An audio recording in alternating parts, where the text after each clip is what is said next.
सुनिए, देखिए, समझिए सनातन सत्य।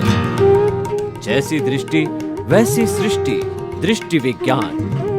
कुदरत, कुदरती रचना एवं कुदरत के कानून से शाश्वत सुख की प्राप्ति। जोधपुर के परम पूज्य महात्मा उपासक प्रोफेसर डॉक्टर सोहन राज तातेड़ के निर्देशन में सनातन सत्य। जैसी दृष्टि वैसी सृष्टि, दृष्टि विज्ञान।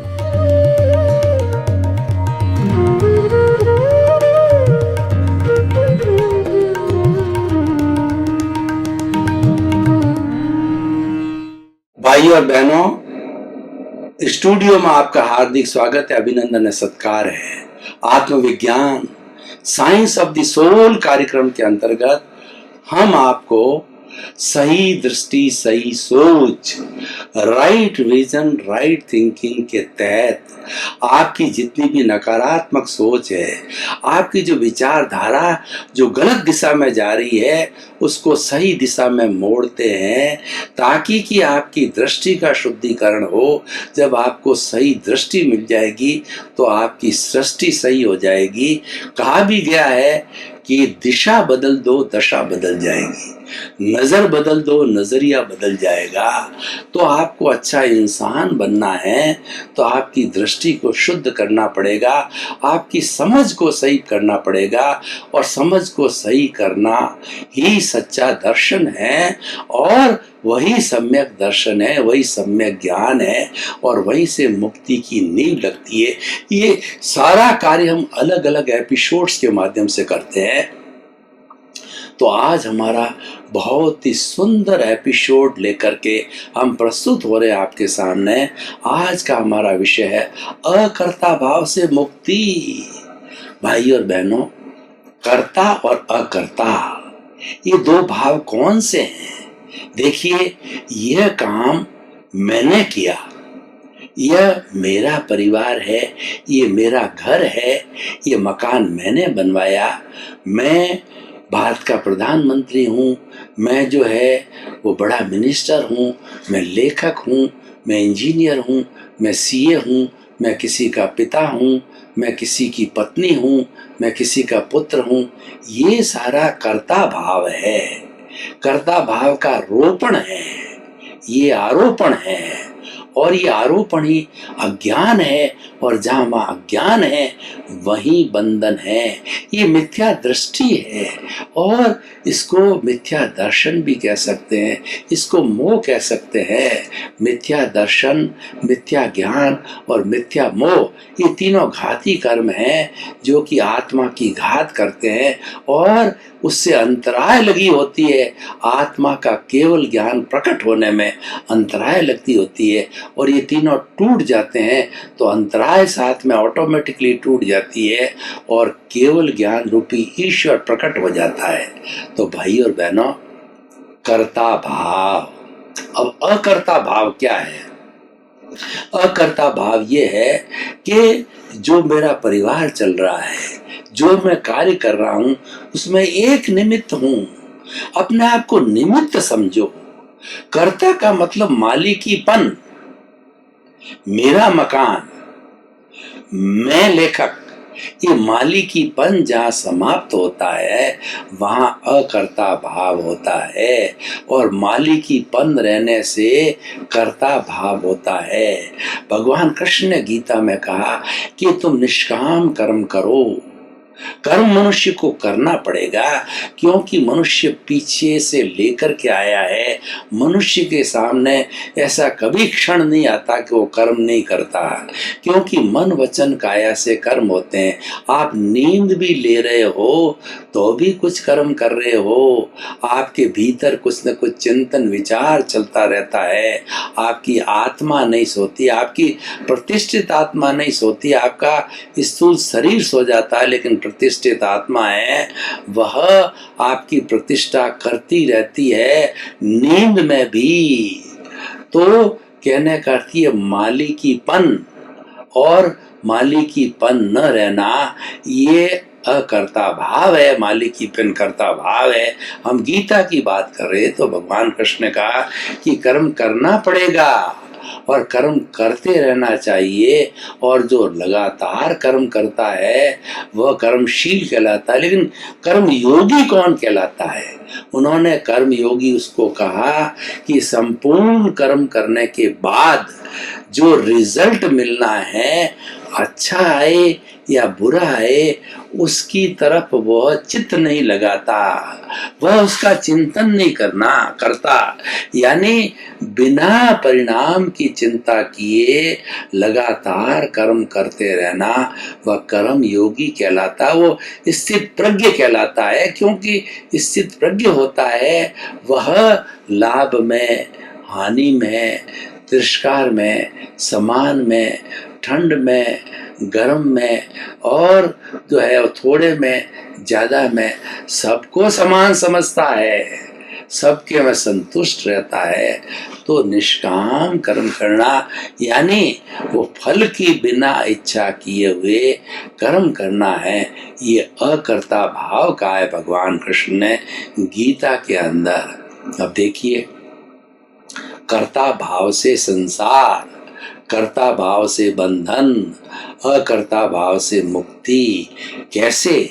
आपको बताते हैं कि अगर आप करता रहते हो तो मान लीजिए कि मैं आपको एक उदाहरण देना चाहता हूं कि एक आपका मकान है और एक पड़ोसी का मकान, दोनों एक जैसे बने हुए हैं। तो बच्चों ने क्या, खेलते खेलते एक बार जो है आपके जो मकान के आगे जो कांच लगे हुए उनको तोड़ दिया। तो आपके मन में राग द्वेष पैदा हुआ, बच्चों को दोषित देखा आपने, और बच्चों को जो है गाली देना प्रारंभ किया आपने, राग द्वेष किया, आप में ममत्व जाग गया, आप में मकान के प्रति मेरापन जाग गया, आपने मकान के प्रति मालिकिना भाव आपके अंदर आ गया, तो वो कर्ता भाव आ गया। अब दूसरी बात बताता हूं मैं आपको कि दूसरे दिन जो बच्चे पड़ोसी के मकान की तरफ खेलने लग गए, और वो जो है ठीक हुआ आपके जैसा ही बना हुआ था, उसका दूसरे दिन उन्होंने जो है क्रिकेट खेलते खेलते दूसरे मालिक जो पड़ोसी के जो है कांच के मकान के तोड़ दिए। तो आपकी कोई प्रतिक्रिया नहीं हुई, क्योंकि आपका मालिकन भाव नहीं है। आप जानते हो उसका मालिक पड़ोसी है, और ये जो मेरा घर है, मालिकाना भाव आते राग द्वेष अज्ञान, और अज्ञान के आते आपका बंधन, और अज्ञान के साथ ही आपका जो है कॉज पड़ गए, और कॉज पड़ने के साथ में आपके भाव बीज पड़ गए, और भाव बीज पड़ के अगले जन्म के अंदर वो द्रव्य कर्म कहलाते हैं, और उसका भुगतान आपको जो है प्रारब्ध और उदय के अनुसार मिलता है। तो देखिए, ये जो मैंने आपको कर्ता भाव और अकर्ता भाव की बात बताई, मालिकी भाव और अमालिकी भाव बताया। एक आपको उदाहरण दूसरा देता हूं। देखिए, मकान आपका है, आपके नाम रजिस्ट्री है, और वो आपकी प्रॉपर्टी है, कोई नहीं ले जाने वाला है। अब आप तो हमेशा सोचते हो कि ये मकान मेरा है, ये कोई इसको खराब नहीं कर दे, और इसको कोई गंदा नहीं कर देवे, इसको कोई तोड़ नहीं देवे, और ध्यान रखते हो, उसके प्रति ममत्व करते हो। तो ये कर्ता भाव है, ये राग द्वेष है, ये ममत्व है, ये मोह है। और आप चिंतन करते हो कि इस मकान का मैं चौकीदार हूं, इस मकान का मैं कस्टोडियन हूं, इस मकान का मैं ट्रस्टी हूं। तो रात दिन का अंतर पड़ गया आपके, उस मकान के प्रति आपका राग द्वेष नहीं रहा, क्योंकि आप तो सोचोगे मकान मेरी निश्चय में है। जो साधु सन्यासी होते हैं वो अकर्ता भावी होते हैं। वो क्या कहते हैं, ये कपड़े जो हमने पहन रखे हैं ये मेरी निश्चय के अंदर है, ये पुस्तक आदि उपकरण है मेरी निश्चय के अंदर है, यानी उसका मैं उपयोग कर रहा हूं, मालिक नहीं हूं। मालिकिन भाव आते ही कर्ता भाव आता है और वहीं से राग द्वेष प्रारंभ होता है। अमालिकी भाव से राग द्वेष नहीं आता है। अमालिकी भाव से तटस्थता रहती है, निष्पक्षता रहती है, कॉज नहीं पड़ते, भाव कर्म नहीं बनते। और भाव बिगाड़ोगे तो भाव बिगड़ेगा और भाव सुधारोगे तो भाव सुधरेगा। आप कॉज कैसे डालते हो उसके अनुरूप आपको अगला जन्म मिलता। आप अगर मुक्ति चाहते हैं तो कॉजेज डालना रोक दीजिए। कोई अभिप्राय, कोई ओपिनियन, किसी के दोष देखना, किसी को दुख देखना, किसी के प्रति बुरे भाव करना छोड़ दिए, आपके कॉजेज पड़ेंगे ही नहीं। जब कॉजेज ही नहीं पड़ेंगे तो अगला जन्म नहीं होने वाला है। मात्र जो आपका डिस्चार्ज बचा हुआ है, आप ज्ञानी हो, ज्ञानी कृपा से आपको ज्ञान मिल गया है, नए कर्मों का बंधन नहीं हो रहा है, न नया अकर्ता भाव मालिकिनी भाव नहीं आ रहा है, तो पिछले जन्मों का जो जन्म जन्मांतर का जो है वो आपका इकट्ठा हुआ है, वो दोष है, वो दोष शुद्ध होता रहेगा जैसे बर्फ पिघलती रहती है। और जब जीरो हो जाएगा तो जीरो होकर के यानी कार्बन शरीर समाप्त। जब कार्बन शरीर जीरो हो गया तो आप जो है शरीर में एक क्षण भी नहीं रह सकते। ये आत्मा शरीर में तभी रहती है जबकि कार्बन शरीर का कुछ अंश रहता है। यानी हमने सभी 84 लाख जीवा योनियों से जो क्षमा याचना करके और हमने उनसे एनओसी ले ली तो आप तुरंत सिद्ध बुद्ध हो जाओगे। और एक भी व्यक्ति की एनओसी बाकी है तो आपको भुगतान जो है वो करना पड़ेगा, रुकना पड़ेगा आपको मुक्ति से। मैं आपको एक उदाहरण देना चाहता हूँ भाई और बहनों। उदाहरण से, मुहावरे से, दोहे से चीज़ बहुत स्पष्ट होती है क्योंकि उससे गागर से सागर भरा जाता है। मैं आपको एक उदाहरण देना चाहता हूँ भाई और बहनों इस क्रम के अंदर कि हम जो कर्ता अकर्ता भाव की बात कर रहे थे कि हम किस तरीके से जो है ये बंधन के अंदर आते हैं और किस तरीके से जो है मुक्ति में जाते हैं, वो अकर्ता भाव से सारा आता है। तो हम ये कहना चाहते हैं अगर आप इस जीवन से तरना चाहते हो तो कभी भी किसी चीज़ का कर्ता भाव नहीं रखो, मालिकी पे मत रखो और आप कुदरत के कानून में विश्वास करो कि जो भी कुदरत ये करती है वो व्यक्ति के उपादान के अनुरूप करती है और वैसे वैसे संजोग जुटाती है। अवार्ड और पनिशमेंट, पुण्य और पाप के अनुरूप संजोग बिठाती है, उस व्यक्ति को हाजिर करती है, उस वस्तु को हाजिर करनी है। मान लीजिए किसी व्यक्ति के जो है पूर्व भोग का कर्म बंधा हुआ है और उसके ठोकर लग करके और उसके खून आना है, घाव आना है, हड्डी टूटनी है, उसको साथ अवेदनीय होना है, तो उस पत्थर को ला करके और व्यवस्थित शक्ति हाजिर कर देगी या आपको उस पत्थर के पास में ले जाएगी और आपका ध्यान ऊपर हो जाएगा, ध्यान चूक जाएगा, आप पत्थर से टकरा करके आपकी हड्डी टूट जाएगी, फ्रैक्चर हो जाएगा और आपको पक्का पाटा बंधाना पड़ेगा। तो ये सारा कार्य व्यवस्थित सकता सर्कल फाइन जो है वो हमारी जो साइंटिफिक सर्कमस्टेंशियल एविडेंसेस थी वो सारा करती है।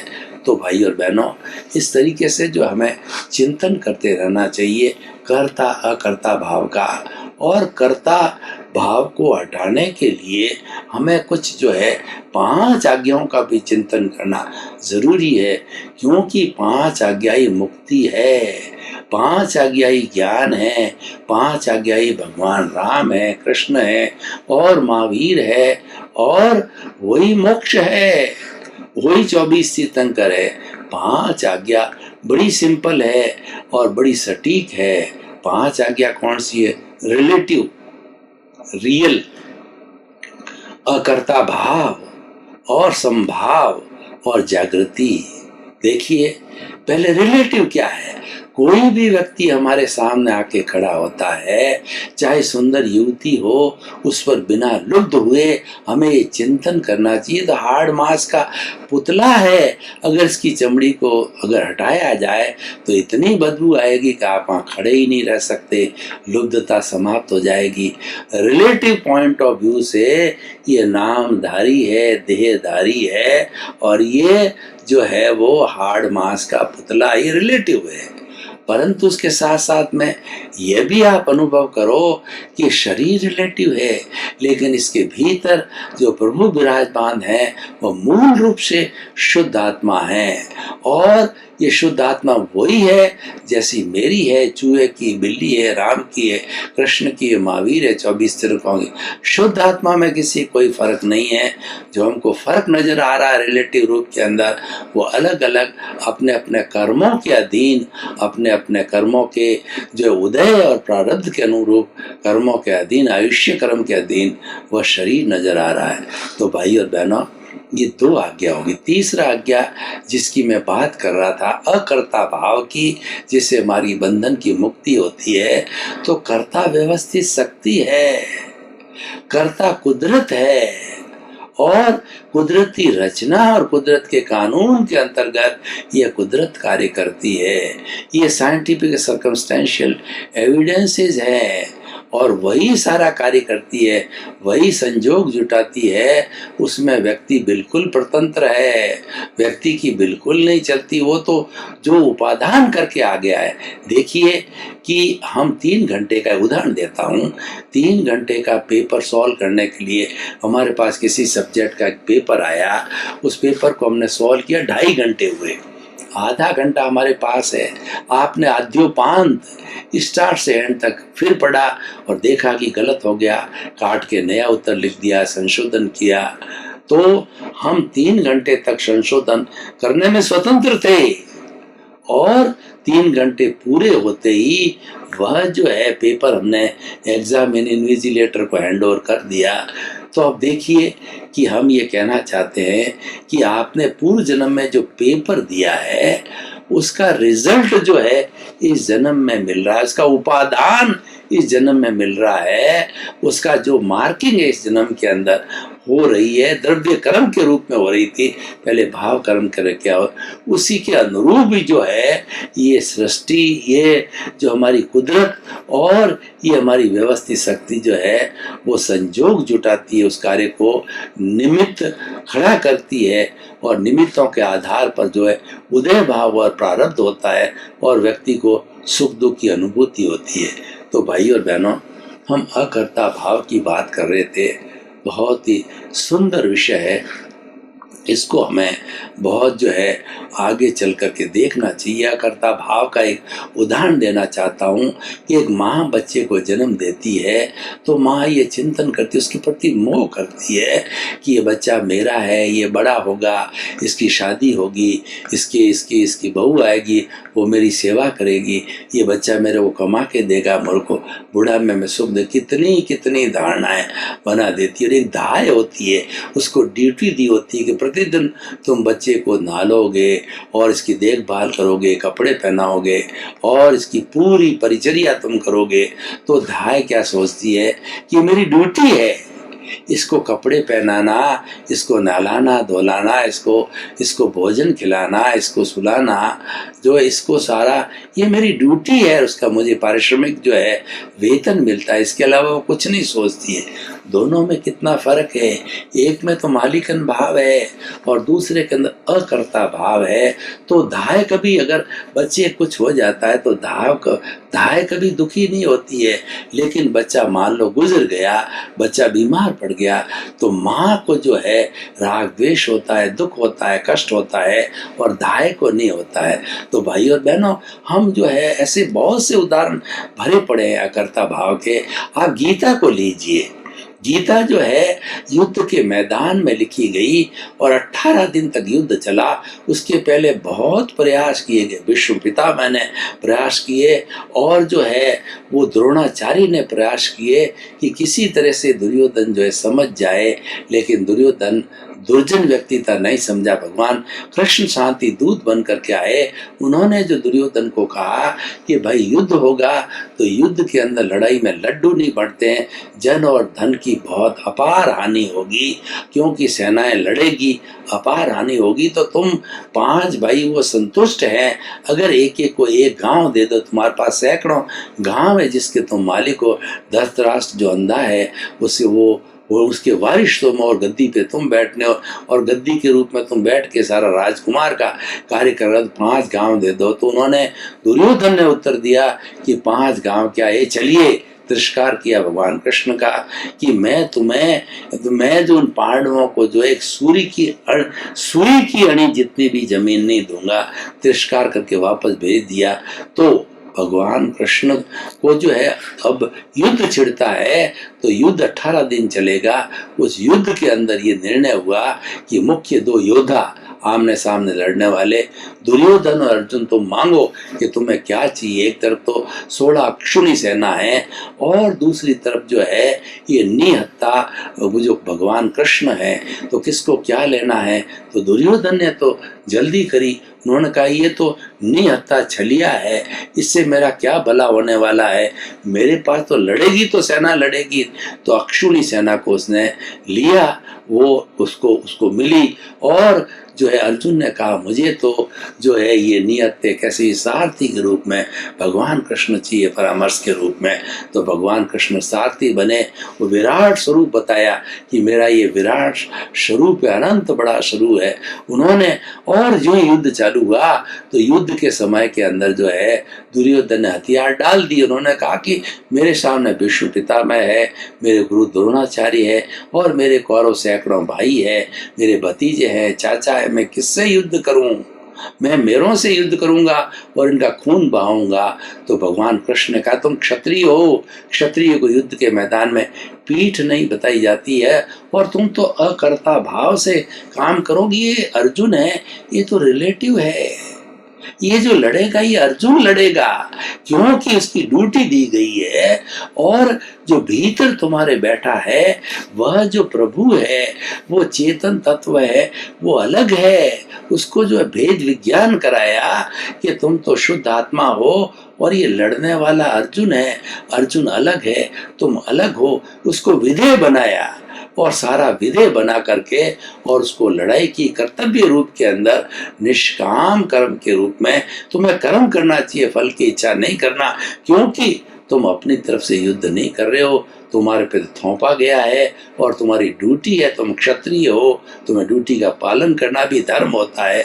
तो इस तरीके से 18 दिन तक युद्ध चला और भगवान कृष्ण ने जो जो शिक्षा दी, पहले 6 अध्याय जो है वो कर्म योग, दूसरे 6 अध्याय भक्ति योग और तीसरे 6 दिन के 3 अध्याय ज्ञान योग और एक उपसंहार रूप में ध्यान योग करके गीता आज एक विश्व वंदनीय जो है हमारा धार्मिक ग्रंथ है। और उस गीता के ऊपर किसी भी कोर्ट के अंदर गीता पे हाथ रखाया जाता है, उस एविडेंस देने वाले को जो मैं कहूँगा गीता पे हाथ रखकर शपथ खाता हूँ, ईश्वर की शपथ खाता हूँ, जो कुछ कहूँगा सच सच कहूँगा, इतना पूजनीय और पवित्र जो है और विश्व मानता है। तो हम क्या कहना चाहते हैं कि गीता अकर्ता भाव से जुड़ी हुई है, क्योंकि अकर्ता भाव से मुक्ति मिलती है, कर्ता भाव से। भाई और बहनों, आपका बहुत बहुत धन्यवाद। आप ये आत्मविज्ञान कार्यक्रम बराबर देख रहे हो और इसको आप देखते रहिए। आत्मविज्ञान कार्यक्रम से आपका ज्ञान दूर होके आपको ज्ञान मिलेगा, आपको सही दृष्टि, सही सोच मिलेगी, तभी आप एक अच्छे इंसान बनोगे। और हमारा उद्देश्य है सुधरे व्यक्ति, समाज व्यक्ति से राष्ट्र स्वयं सुधरेगा। हम विश्व को सुधारना चाहते हैं, उसकी छोटी इकाई मनुष्य को सुधारना चाहते हैं। सर्वे भवन्तु सुखिनः, सर्वे भवन्तु निरामया। इस क्रम में आपका जीवन आनंदमय हो, मंगलमय हो, सुखमय हो। आपके प्रति मंगल।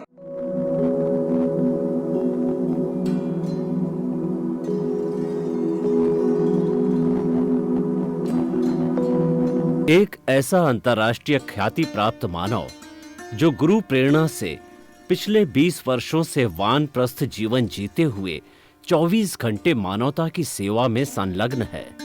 एक ऐसा मानव जो अभी राष्ट्रीय, अंतर्राष्ट्रीय टीवी चैनलों पर 7,500 एपिसोड के माध्यम से सनातन सत्य, आत्मविज्ञान एवं पुनरुत्थान व्यवहार एवं निश्चय जगत के जीवनोपयोगी विषयों पर हृदय स्पर्शी प्रवचन कर चुका है। उस मानव का नाम है महात्मा उपासक प्रोफेसर डॉक्टर सोहन राज तातेड़।